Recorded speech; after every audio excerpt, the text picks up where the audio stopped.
Hey everyone, and welcome to Kaswell's Kappa, the channel where you learn how to work on your Kappa step by step.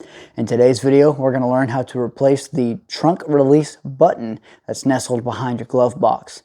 If you have the Pontiac Solstice, this procedure won't work for you. It's specific to the Saturn Sky, as the layout's different for the interior. If you need that video, it'll be in one of these little corners here whenever I post it, as far as the info card goes.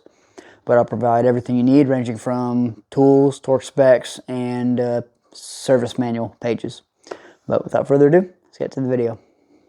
So where is the trunk release button? Well, we come down to our glove box, open her up, so we can see our trunk release button is right here. But to get to it, we gotta remove all that. Now, before we touch anything on the glove box frame, the first thing we'll need to remove is this end piece on the dash. Just grab a flat head or a little flat panel tool. Make sure to hold it in place because it will fly out on you. Try to squeeze it in there if you can. Just like there. There's 3 little tabs holding it in. Just like that, that's out. And now look in here, as we can see, there's 3 bolts. There's one here, here, and then there's one farther down. We're going to remove 2 of these.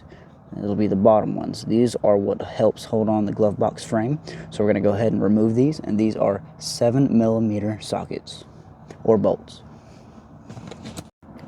Next, we're going to focus on what's called the insulator panel, and it's going to be right down here. As you can see, we have a bolt right here, and we have a little clip right here. Both of these need to be removed. This, just grab a panel, or you can just grab the little side, pull down like so, like that, it's undone. And then on this side, it's another 7mm bolt. Remove this bolt. Once this bolt is removed, yeah, there's a chance of this whole panel just sliding off, but as you can see, mine didn't. It's pretty snug in here. There's also a little hanger on the inside of this dash piece right here, so it prevents it from fully falling down. But as we can see, give it a little nudge, and it should fall down. What am I caught on here? Take this off real quick. If you do have a little underglow lights like me, don't forget to unhook that panel or that connection. So it's just like that. It was caught behind that dash piece right there, as you can see. Still caught on the right side. Just kind of take it up and slide it out. As you can see, here's the hanger. Just take the panel and set it to the side. Once that panel is off, we're going to open our glove box. We're going to take everything out of it. Once everything in the glove box is removed, the next thing we'll need to remove is this dampener right here, which is real easy to remove. Just take your fingers, push down on it, slide it back, but just don't let go of it or it's going bye-bye. Once the dampener is removed, coming back underneath the glove box, we're going to have 2 pins holding on the glove box. There's going to be one here and one here. To remove this one, you're going to slide the pin this way. So just take your finger, push it out, and then bring it out the rest of the way, like so. Same thing for this side. Oops, excuse me. Same thing for this side. Push and pull out. Your glove box is going to shift a little bit. That's a good sign. Now we can move on to actually removing it. Now that the pins are removed, we're going to slowly open our glove box, lower it down till it nestles. We're going to pick it up. We're going to tilt it down and then just slide it out like so. If you need another look, I'll show you right here. Okay, so bring it up a little bit, move it to the right, tilt it down, and then just slide it on out like so. Now that the glove box is out of the way, we can move on to removing the frame. To remove the frame, there's 4 or 5 bolts still holding it on. The first 2 are behind these caps. You'll need a small and thin screwdriver to get underneath the panels here, because your panel tool most likely won't get underneath it. So as we can see, there's the 2 bolts there. Our next bolts are going to be lower. There's going to be one here, and there's going to be one here.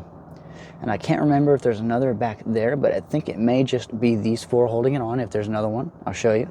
But now that we've located the bolts, oh yes, there is, right here. Right here is your 5th bolt, right next to your lock hinge. I forget what that's called. But anyway, so 1, 2, 3, 4, 5. Now that we've located it, let's remove them and get this frame out. Now that all the bolts are out, your glove box frame should just be kind of suspended, but it should be pretty wiggly.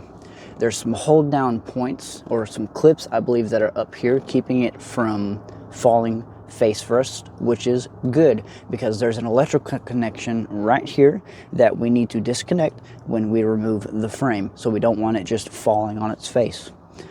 So to remove this, simply grab it. We're going to lift it this way towards the passenger seat, gently, like so. There you go. I'm going to slowly come this way, and I'll show you the connection, but there's a connector right here. So don't, as you can see, it doesn't go very far, so don't just rip it out. Be very gentle, and let's disconnect that connector. Now when it comes to removing this connector, it's a real pain. It's a tab on the bottom, but instead of it, being a push in and pull out, you got to pull down. So you got to push the tab out, pull it, and then pull it out. It's freaking dumb. So, I mean, good grief. Let's see here. Okay.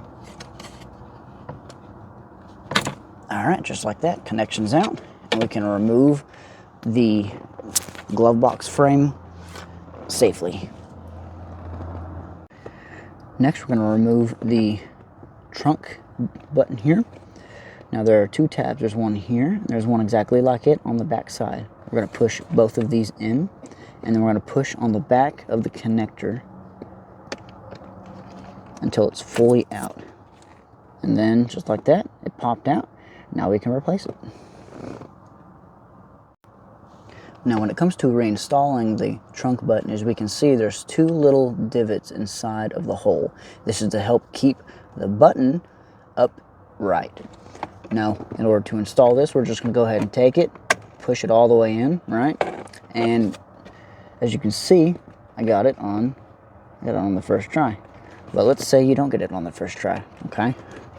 Let's say you go to push it in and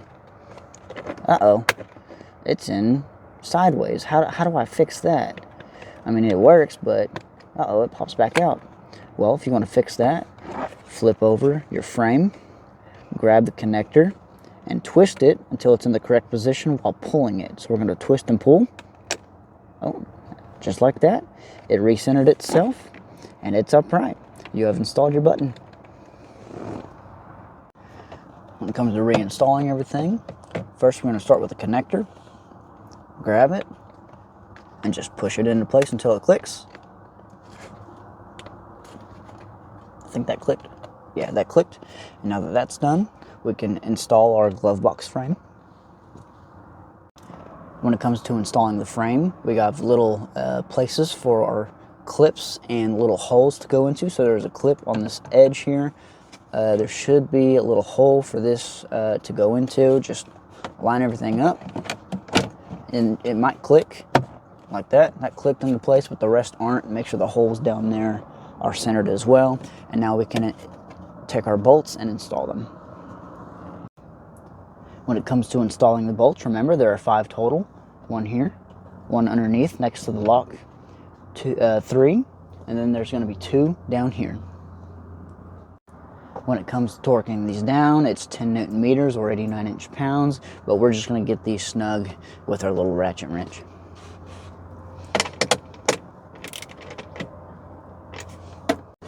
Next, we'll install the glove box. Take it, I'm going to do the opposite of what we did earlier. Angle it, slide it in, set it in place. We're going to go ahead and close it up, and then we can install the pins. When it comes to installing the pins, we're going to install them in the opposite fashion. So we took this one out that way.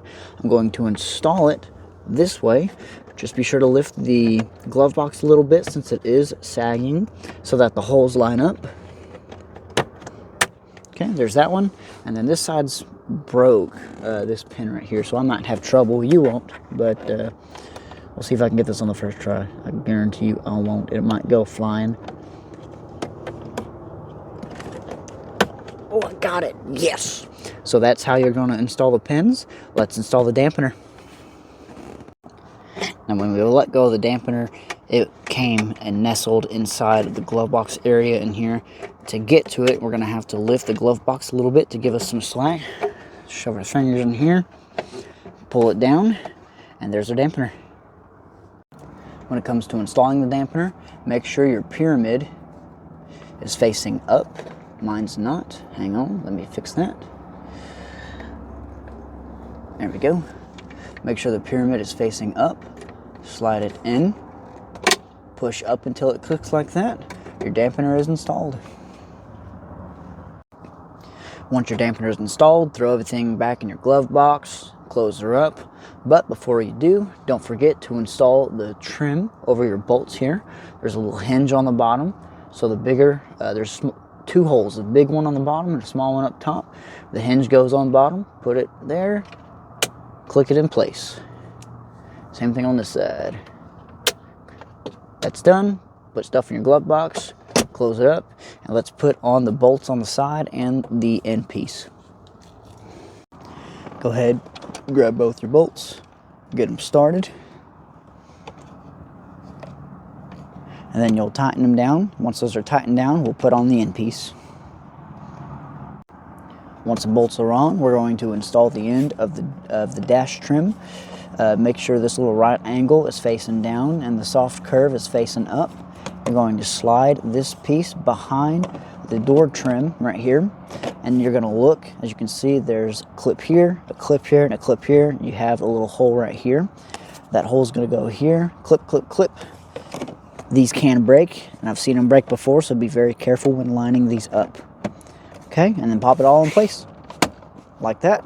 That's done. Let's install the kick panel or the insulator panel.